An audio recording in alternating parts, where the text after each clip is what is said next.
Patancheru పంచాయతీపై Congress party వ్యవహారాల incharge Natarajan focus పెట్టారు. గాంధీభవన్లో పటాన్చెరు పాత కొత్త నేతల పంచాయతీపై ఆమె ఆరా తీశారు. కాటా శ్రీనివాస్ వర్సెస్ గూడెం మహిపాల్ రెడ్డి మధ్య ఏం జరుగుతుందో ఆరా తీశారు. ఇద్దరి వ్యవహారంపై గతంలో పీసీసీ కమిటీ వేసింది. ఇప్పటికీ ఆ నివేదిక రాలేదు. ఇద్దరి వ్యవహారంపై కమిటీ వేసింది పీసీసీ. నివేదికకు సంబంధించి కూడా ఆరా తీస్తున్నట్టుగా తెలుస్తోంది. పటాన్చెరు పంచాయతీపై పార్టీ రాష్ట్ర వ్యవహారాల ఇన్ఛార్జ్ మీనాక్షి నటరాజన్ ఆ పంచాయతీకి సంబంధించిన వివరాలను సేకరిస్తున్నారు. కాటా శ్రీనివాస్ రెడ్డి వర్సెస్ గూడెం మహిపాల్ రెడ్డి మధ్య అసలు ఏం జరిగింది అన్న దానిపై ఆమె ఆరా తీస్తున్నట్టుగా తెలుస్తోంది.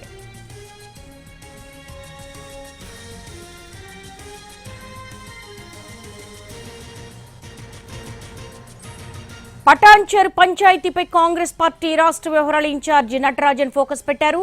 దీనికి సంబంధించి గాంధీభవన్లో పటాన్చెరు పాత కొత్త నేతల పంచాయతీపై ఆమె ఆరా తీసినట్టుగా తెలుస్తోంది. గాంధీభవన్ నుంచి మా స్పెషల్ కరెస్పాండెంట్ చారి మరిన్ని అప్డేట్స్ అందిస్తారు. చారి, ఈ ఇద్దరి పంచాయతీకి సంబంధించి నటరాజన్ ముందు ఎటువంటి విషయాలు ప్రస్తావనకు వచ్చాయి? ఇంకా ఎందుకు కమిటీ నివేదిక రాలేదు? మెదక్ పార్లమెంటు నియోజకవర్గానికి సంబంధించినటువంటి సమీక్షా సమావేశం కొనసాగుతుంది. ఏఐసీసీ రాష్ట్ర వ్యవహారాల ఇన్ఛార్జిగా మీనాక్షి నటరాజన్ వచ్చిన తర్వాత అన్ని నియోజకవర్గాలకు సంబంధించినటువంటి నాయకులు, పార్టీ ఇన్ఛార్జీలందరితో కూడా సమావేశాన్ని ఏర్పాటు చేస్తున్నారు. దాంట్లో భాగంగానే ఇవాళ మెదక్ పార్లమెంటు పరిధిలో ఉన్నటువంటి నియోజకవర్గ ఇన్ఛార్జీలు, డీసీసీ అధ్యక్షులు, గతంలో ఎన్నికల్లో పోటీ చేసినటువంటి నియోజకవర్గ ఇన్ఛార్జీలందరితో కూడా సమావేశం కొనసాగుతుంది. ఈ సమావేశంలో ప్రధానంగా పార్లమెంటు నియోజకవర్గంలో ఉన్నటువంటి అన్ని నియోజకవర్గాల్లోకెల్లా పటాన్చెరు నియోజకవర్గం కొంత వివాదం కొనసాగుతుంది. పాత కొత్త నాయకుల మధ్య కొంత సయోధ్య కుదరకపోవడం, అలాగే కాంగ్రెస్ పార్టీలో చేరినటువంటి గూడెం మహిపాల్ రెడ్డి ఏకపక్షంగా వ్యవహరిస్తున్నారు. గతంలో ఏ పార్టీ నుంచి అయితే వచ్చారో ఆ పార్టీకి సంబంధించి బీఆర్ఎస్ పార్టీకి సంబంధించినటువంటి క్యాడరు నాయకులనే వెంట తీసుకొని వెళ్ళడం, అలాగే కాంగ్రెస్ పార్టీకి సంబంధించినటువంటి నాయకులందరినీ కూడా అవాయిడ్ చేస్తున్నారనేటువంటి దానికి సంబంధించి ఇప్పటికే పార్టీలో తీవ్రమైనటువంటి చర్చ, అది ధర్నా వరకు కూడా వచ్చింది. ఆ నేపథ్యంలోనే పీసీసీ ఒక కమిటీ వేసింది ఇద్దరు సభ్యులతో. ఆ ఇద్దరు సభ్యులతో వేసినటువంటి కమిటీ ఇప్పటి వరకు కూడా నివేదిక ఇచ్చినటువంటి పరిస్థితి అయితే లేదు. ఆ పంచాయతీ ఇద్దరి నాయకుల మధ్య పంచాయతీ కొనసాగుతున్నటువంటి నేపథ్యంలో ప్రస్తుతం జరుగుతున్నటువంటి ఈ సమావేశంలో కాటా శ్రీనివాస్ ఈ అంశాన్ని ప్రస్తావించినట్టు తెలుస్తుంది.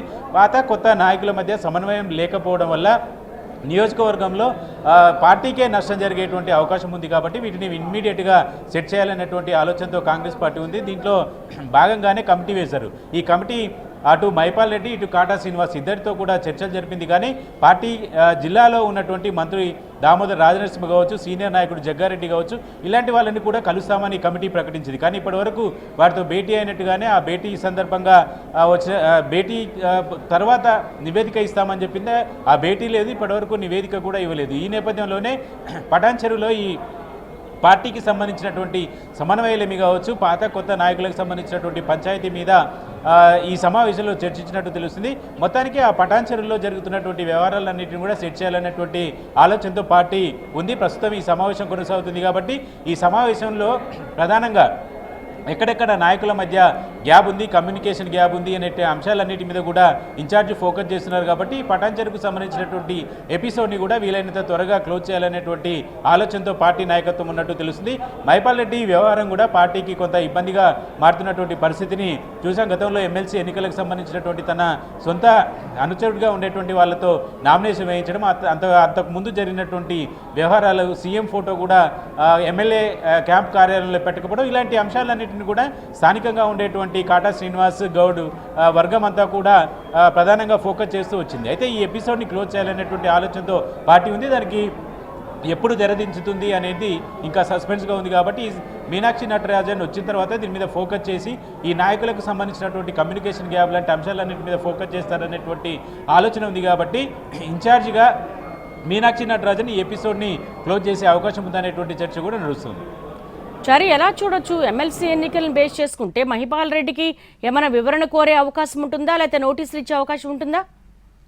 ఇప్పటికీ బీఆర్ఎస్ నుంచి వచ్చినటువంటి ఎమ్మెల్యేకి సంబంధించి నోటీసులు ఇచ్చేటువంటి ఆలోచన కానీ ఇప్పటివరకు పాత కొత్త నాయకుల సమన్వయానికి సంబంధించినటువంటి వ్యవహారంలో పీసీసీ కానీ పార్టీ నాయకత్వం కానీ ఇప్పటివరకు ఎలాంటి చొరవ చూపలేదు. గతంలో ఉన్నటువంటి అధికారులు, గతంలో బీఆర్ఎస్ అధికారంలో ఉన్నటువంటి అధికారులనే పోస్టింగ్ వేయించుకోవడం, ఇలాంటివన్నీ కూడా జరుగుతున్నాయని చెప్పి కాటా శ్రీనివాస్ పదే పదే చెప్తూ వస్తున్నారు. కానీ దాని మీద ఇప్పటివరకు పార్టీ నాయకత్వం ఇప్పటివరకు స్పందించలేదు. వాటన్నిటి మీద కూడా ఈ సమావేశం తర్వాత నివేదిక ఏదైతే కమిటీ వేశారో ఆ కమిటీ నివేదిక మీద కూడా పార్టీ నాయకత్వం దృష్టి సారించేటువంటి అవకాశం ఉంది. మీనాక్షి నటరాజన్ మీద పార్టీ నాయకత్వము పార్టీ క్యాడర్ కూడా కొంత ఆశతో ఉంది కాబట్టి మీనాక్షి నటరాజనే ఫోకస్ చేస్తారనేటువంటి ఆశాభావంతో ఉన్నారు Kata Srinivas. All right Chari, thank you.